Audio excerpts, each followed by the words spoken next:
Hi friends, इस video में हम भारतुओसो ऑप्टो इलेक्ट्रॉनिक्स लिमिटेड के बारे में इस वीडियो में डिटेल एनालिसिस करेंगे। अगर आप इसका बिजनेस मॉडल देखेंगे तो फर्स्ट ऑफ ऑल ये एक स्मॉल कैप कंपनी है। इसका मार्केट कैप है 1300 करोड़ का एक मार्केट कैप वाला एक स्मॉल कैप कंपनी है। उसके साथ अगर आप इसका बिजनेस मॉडल देखेंगे तो इसका बिजनेस मॉडल में 3-4 वर्टिकल है, लेकिन मेनली ये एसी मैन्युफैक्चर करते हैं। इसका टोटल रेवेन्यू का ऑलमोस्ट 60% इसका रेवेन्यू ये लोग अर्न करते हैं थ्रू एसी मैन्युफैक्चरिंग। उसके साथ ये लोग अपना एसी कंपोनेंट्स या फिर रेफ्रिजरेटर का कंपोनेंट्स बनाते हैं। उसके साथ ईएमएस भी इसका एक सेगमेंट है। फिर कॉमर्शियल या फिर जो इंडस्ट्रियल जो रेफ्रिजरेटर या फिर फ्रिज है वो भी ये लोग बनाते हैं। उसके साथ इसका कंप्रेसर का एक सेगमेंट इसका भी है। तो अगर आप देखेंगे तो इसका एसी का सेगमेंट है ऑलमोस्ट 60% और नॉन एसी का सेगमेंट है ऑलमोस्ट 40%। तो इसीलिए मैं इसे एक एसी मैन्युफैक्चर कंपनी कह रहा हूँ, लेकिन ये लोग एसी मैन्युफैक्चरिंग का परसेंटेज धीरे धीरे घटा रहा है और उसके हिसाब से ये लोग अपना जो नॉन एसी वाले सेगमेंट जैसे आपका एसी कंपोनेंट्स, ईएमएस, उसके बाद आपका कंप्रेसर, कॉमर्शियल फ्रिज या फिर जो इंडस्ट्रियल फ्रिज, इस सेगमेंट में ये अपना जो सेगमेंट को धीरे धीरे ग्रो अप कर रहा है। इससे क्या होगा, क्योंकि आपका एसी वाले सेगमेंट में आपका मार्जिन कम मिलता है, इसीलिए ये बिजनेस मैनेजमेंट अभी नॉन एसी की तरफ अपना फोकस शिफ्ट कर रहा है। ऐसे क्या होगा, उसका मार्जिन भी इन फ्यूचर इम्प्रूव होगा। तो एक बात है। और अगर आप एसी का बात करेंगे तो मेरे हिसाब से जो इंडिया का जो एसी का जो कंजम्पशन है वो अभी 10% है। अगर आप चाइना के तरफ देखेंगे तो उसका एसी का कंजम्पशन है 70 से 80%। तो इंडिया के पास अभी बहुत स्कोप अभी बाकी है आपका एसी का जो सेगमेंट को ग्रो करने के लिए। और अगर आप एसी का अगर आप ग्रोथ देखेंगे तो एसी का ग्रोथ मोटा मोटी 12 से 13% कैगर में ग्रो कर रहा है आपका इंडिया में। तो ग्रोथ रेट डबल डिजिट में है, जो कि बहुत ही अच्छी बात है। उसके साथ एसी वाले सेगमेंट में एक ड्रॉबैक भी है कि एक सीजनल होता है, क्योंकि जब जिस ईयर में आपको बारिश ज़्यादा होगा या फिर अर्ली मानसून आ जाएगा, मानसून थोड़ा एक्सटेंड ज़्यादा कर जाएगा, उस साल में आपको गर्मी जो कम पड़ेगा उसके वजह से आपका एसी भी कम बिकेगा। और जिस साल में आपको हीट वेव ज़्यादा होगा, जैसे इस साल हो रहा है, इसके आगे FY25 में हुआ था, तो उस साल में आपको एसी का जो सेल्स वो थोड़ा ज़्यादा होता है। तो इसीलिए एसी जो बिज़नेस होता है वो उतना साइक्लिक नहीं होता है। तो ये बात भी आपको देखना पड़ेगा। और इसी रीजन से वजह से सभी कंपनी जैसे आपका अंबर एंटरप्राइज, फिर आपका पीजी इलेक्ट्रोप्लास्ट, उसके बाद अगर आप देखेंगे जो ईपैक ड्यूरेबल, तो हर एक जो कंपनी है वो एसी के ऊपर थोड़ा डिपेंडेंसी कम कर रहा है। और अदर्स जो सेगमेंट है जैसे आपका ईएमएस का सेगमेंट हो सकता है, किसी का रेलवे डिफेंस का सेगमेंट हो सकता है, तो इस सेगमेंट में ये लोग अपना जो रेवेन्यू का जो परसेंटेज है वो थोड़ा बढ़ा रहा है। इससे क्या होगा, इसका बिजनेस थोड़ा न्यूट्रल हो जाएगा। तो यही मोटा मोटी इसका बिजनेस मॉडल। और उसके साथ अगर आप इसका रिज़ल्ट देखेंगे तो FY26 का अगर आप रिज़ल्ट देखेंगे तो Q4 में इसका रेवेन्यू 34% से ग्रो किया है और FY26 में 18% से ग्रो किया है। और इसका EBITDA Q4 में 50% से ग्रो किया है और FY26 में 42% से इसका रेवेन्यू ग्रो किया है। EBITDA मार्जिन 4.2 से बढ़कर हो चुका है 9.3 और FY26 में 10.4। तो इसका मार्जिन भी इम्प्रूव हो रहा है और इसको ऑपरेटिंग लेवरेज भी मिल रहा है। और पैट Q4 में 85% से ग्रो किया है और FY26 में 22% से। और मार्जिन अगर आप देखेंगे पैट मार्जिन 1 से बढ़कर हो चुका है 1.4% इन Q4। और अगर आप FY26 के हिसाब से देखेंगे वहाँ आपको 1.8% उसका मार्जिन है। तो मार्जिन इम्प्रूव हुआ है, लेकिन अगर आप दूसरे कंपनी के साथ कंपेयर करेंगे तो मार्जिन का नंबर थोड़ा डाउन है। जो दूसरे जो कंपनी है जैसे अंबार हो गया, एम्बार, फिर आपका पीजी इलेक्ट्रोप्लास्ट, इसका मार्जिन मोटा मोटी 3-3.5 के रेंज में रहता है और इसका मार्जिन थोड़ा डाउन है। ये बात आपको देखना चाहिए। लेकिन मार्जिन इंप्रूव होने का बहुत सारे लीवर भी है जो हम कॉन कॉल वाले पार्ट में इसको एनालिसिस करेंगे। इसके बिजनेस का और कुछ वर्टिकल हम आप देख लेते हैं। First of all air condition, अगर आप देखेंगे इसका जो मेजॉरिटी रेवेन्यू कंट्रीब्यूशन होता है वो एयर कंडीशन सेगमेंट से होता है। और अगर आप एयर कंडीशन का अगर आप इसका रेवेन्यू कंट्रीब्यूशन देखेंगे तो 60% इसका रेवेन्यू एयर कंडीशन से इसका फुलफिल होता है, लेकिन FY25 में वो था 75%। और मैनेजमेंट का गाइडेंस है कि ये लोग अपना इसको AC वाले सेगमेंट को 50% में लेके आएंगे, नॉन AC वाले सेगमेंट को 50% में लेके जाएंगे। और इसका AC वाले सेगमेंट में आपका जो EBITDA मार्जिन होता है वो 6 to 8% होता है। फिर आपका अगर आप AC कंपोनेंट या फिर वॉशिंग मशीन कंपोनेंट सेगमेंट में जाएंगे तो वहाँ पर इसका जो मार्केट पोजीशन है वो 7% है। EMS सेगमेंट में ये लोग अपना LED बल्ब बनाते हैं, PCB असेंबलिंग का काम करते हैं, फिर रिमोट्स वगैरह बनाते हैं, इस तरह का ये लोग EMS वाले सेगमेंट में काम करते हैं। उसका परसेंटेज है रेवेन्यू कंट्रीब्यूशन है 15%। और उसका अगर आप मार्जिन देखेंगे EBITDA मार्जिन थोड़ा ज़्यादा है 10 to 15%। फिर अगर आप कमर्शियल फ्रिज या फिर जो इंडस्ट्रियल फ्रिज सेगमेंट में इसका कंट्रीब्यूशन है 10% और इसका मार्जिन भी बहुत अच्छा है 10 to 12%। और कंप्रेसर वाले सेगमेंट में अब 8% इसका कंट्रीब्यूशन है और इसका मार्जिन अभी करंट सिचुएशन में 7 to 8%, लेकिन मैनेजमेंट ने कहा है अगले 2 से 3 साल में इसका जो मार्जिन वो 10% क्रॉस कर जाएगा।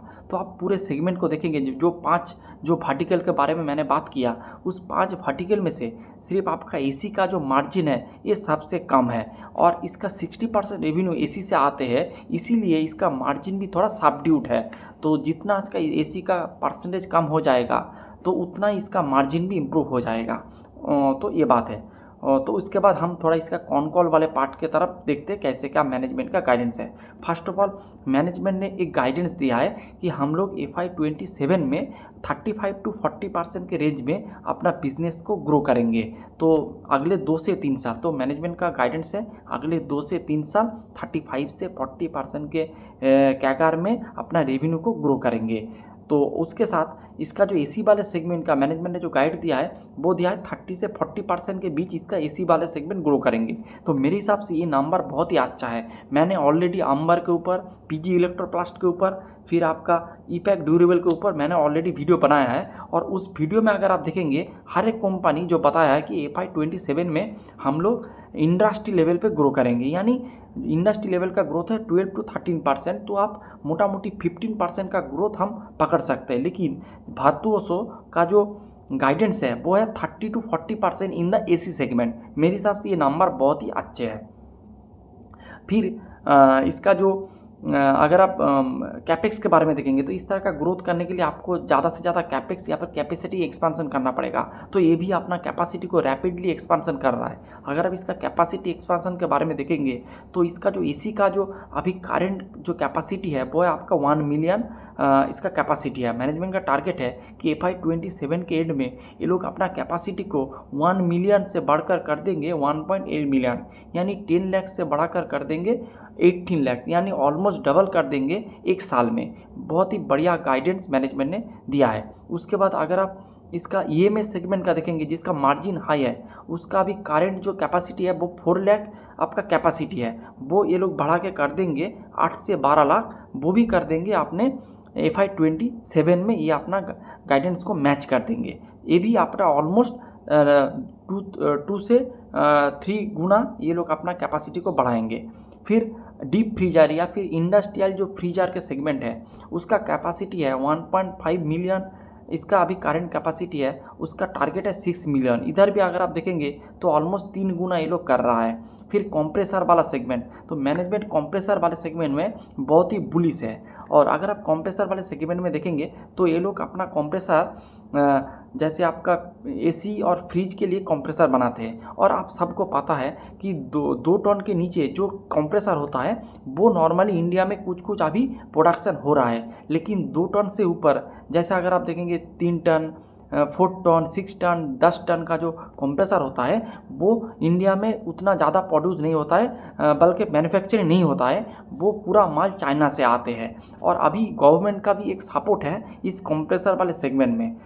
जो गवर्नमेंट अभी एक मंथ पहले मैनेजमेंट जो गवर्नमेंट ने एक सर्कुलर जारी किया है कि हम 2 टन के नीचे वाला जो कंप्रेसर है उसका कैप 30 से 40% के बीच लगा दिया है। यानी जो अगर आपके पास 100 कंप्रेसर आएगा 2 टन के नीचे का वाला जो कंप्रेसर है तो उसका जो प्रोडक्शन पहले चाइना से 100% आता था, लेकिन अब आएगा चाइना से 30-40%, तो रिमेनिंग 60% जो कंप्रेसर आएगा बिलो 2 टन का वो इंडिया से आएगा। और इसका फ़ायदा आपको इस कंपनी को अच्छे से मिलेगा, क्योंकि ये इसके पास कंप्रेसर का एक मैन्युफैक्चरिंग यूनिट है, उसके साथ ये लोग अपना नया वाला एक मैन्युफैक्चरिंग यूनिट अभी स्टार्ट कर रहा है, वो नासिक में स्टार्ट कर रहा है। और कंप्रेसर का इसका जो करेंट कैपेसिटी है 2.8 मिलियन इसका करेंट कैपेसिटी है, जिसका यूटिलाइजेशन है ऑलमोस्ट 60%। और मैनेजमेंट ने कहा है अगले 3 मंथ में यानी अगले 3 महीने में इसका जो यूटिलाइजेशन है वो 80 से 90% में चला जाएगा। और अगले 9 मंथ के अंदर इसका नया वाला जो कंप्रेसर का सिर्फ कंप्रेसर का नया वाला जो प्लांट वो भी लाइव हो जाएगा। और इसका गाइडेंस है FY27 में 2.8 मिलियन से ये लोग बढ़ा के कर देंगे 6 मिलियन। तो यहाँ पर अगर आप देखेंगे तो ऑलमोस्ट डबल कर देंगे अगले एक महीने अगले 2 से 3 क्वार्टर के अंदर ही। तो ये लोग बहुत तेज़ी से अपना कंप्रेसर का कैपेसिटी बढ़ा रहा है। और मैनेजमेंट बहुत ही फोकस है कि जो कंप्रेसर वाला सेगमेंट बहुत अच्छा कर सकते हैं। उसके साथ इसका जो अगर ये लोग अपना कंप्रेसर खुद बनाएंगे तो ये जो अपना AC फ्रिज वगैरह बना रहा है उसका जो कॉस्ट भी कम आएगा, तो इसका मार्जिन भी इम्प्रूव होगा। तो ये एक बात है। उसके साथ गवर्नमेंट का पुश भी इसको बहुत अच्छा खासा सपोर्ट मिलेगा। और अगर आप कंप्रेसर का मार्जिन के बारे में थोड़ा डिस्कस करेंगे तो इसका भी करेंट मार्जिन है 7 to 8% मार्जिन है। लेकिन मैनेजमेंट ने कहा है अगर गवर्नमेंट का पुश इसके तरफ रहेगा तो ये 1 से 2 साल के अंदर ये डबल डिजिट में चला जाएंगे। तो इससे क्या होगा, इससे इसका जो कंसोलिडेट बेसिस पे जो मार्जिन है वो इम्प्रूव हो जाएगा। तो मैंने जो पहले बात कर रहा था इसका मार्जिन को बढ़ने का बहुत सारे लीवर है। फर्स्ट ऑफ ऑल क्या है, ये लोग अपना जो लो मार्जिन वाला सेगमेंट है, जो AC वाला सेगमेंट है, वो AC वाला सेगमेंट का परसेंटेज कम कर रहा है।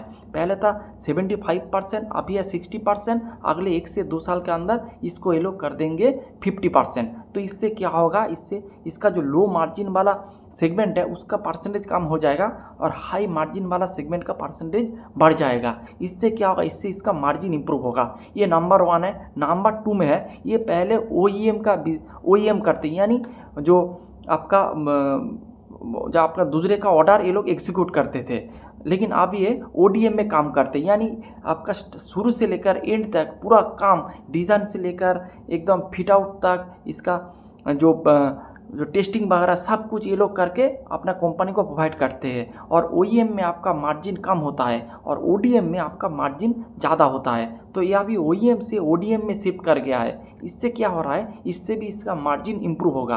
तो एक बात है। फिर ये लोग अपना बैक एंड जो पूरा जो कंपोनेंट वगैरह है वो भी ये लोग अपना बनाते हैं। इससे क्या होता है, इससे इसका जो कॉस्ट होता है, एक यूनिट बनाने का जो कॉस्ट होता है वो भी कम हो जाते हैं। इससे क्या हो गए, इससे सब मार्जिन इम्प्रूव होता है, ये भी बात है। फिर इसका जो EMS सेगमेंट जो हाई मार्जिन है, फिर आपका जो कॉमर्शियल फ्रिज सेगमेंट है वो भी हाई मार्जिन है। तो इस हाई मार्जिन वाले सेगमेंट में ये लोग अभी एंटर कर रहा है। इससे क्या होगा, इससे इसका जो मार्जिन है, ओवरऑल जो मार्जिन है वो भी इम्प्रूव होता रहेगा। तो इसके पास मार्जिन इम्प्रूव करने का बहुत सारे लीवर है। तो मेरे को लगता है ये आने वाले फ्यूचर में अपना मार्जिन को इम्प्रूव करेगा।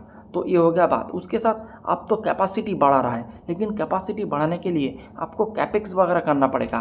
तो कैपेक्स सेगमेंट में अगर आप देखेंगे तो इसके EMS वाले सेगमेंट में ये लोग मोटा मोटी 25 करोड़ का कैपेक्स कर रहा है। और अगर आप AC सेगमेंट में देखेंगे वहाँ पर भी इसका कैपेक्स चल रहा है।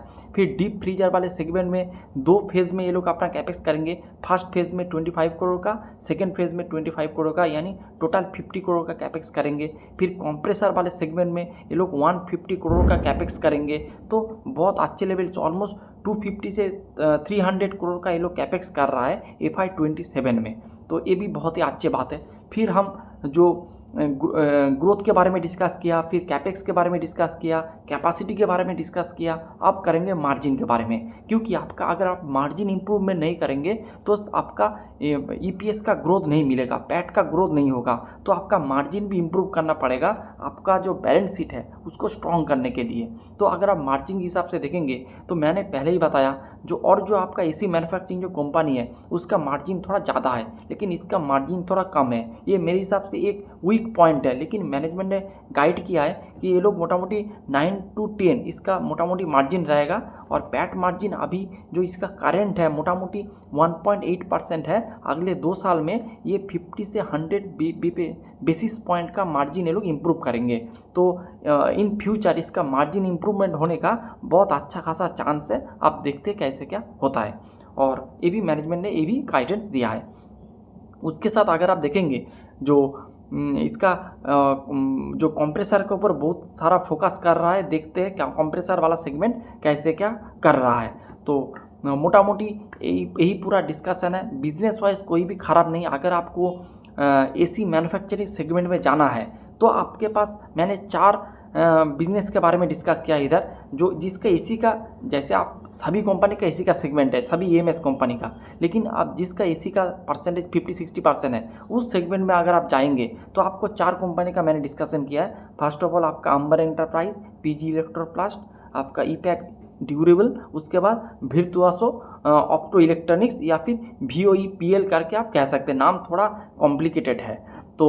तो इस कंपनी का भी आप देखेंगे तो बहुत अच्छा इसका भी नंबर है, ग्रोथ का गाइडेंस भी बहुत बढ़िया है। तो आप ये कंपनी को, अगर आपको जो एसी मैन्युफैक्चरिंग सेगमेंट में प्ले करना है तो ये बिज़नेस आप देख सकते हैं। उसके साथ मेरे को लगता है कि FY 27 में जो गर्मी है बहुत अच्छे लेवल से पड़ा है, तो इसका बेनिफिट इस सारे एसी मैन्युफैक्चरिंग कंपनी को लेकर एकदम रिटेलिंग तक सब कंपनी को इसका बेनिफिट मिलेगा।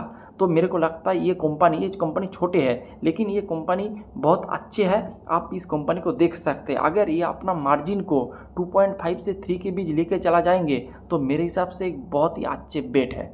तो ये बिज़नेस आप देख सकते हैं। उसके साथ आप अंबर एंटरप्राइज को भी आप देख सकते हैं, उसका भी नंबर बहुत ही अच्छा है। तो ये 2 कंपनी आप देख सकते हैं।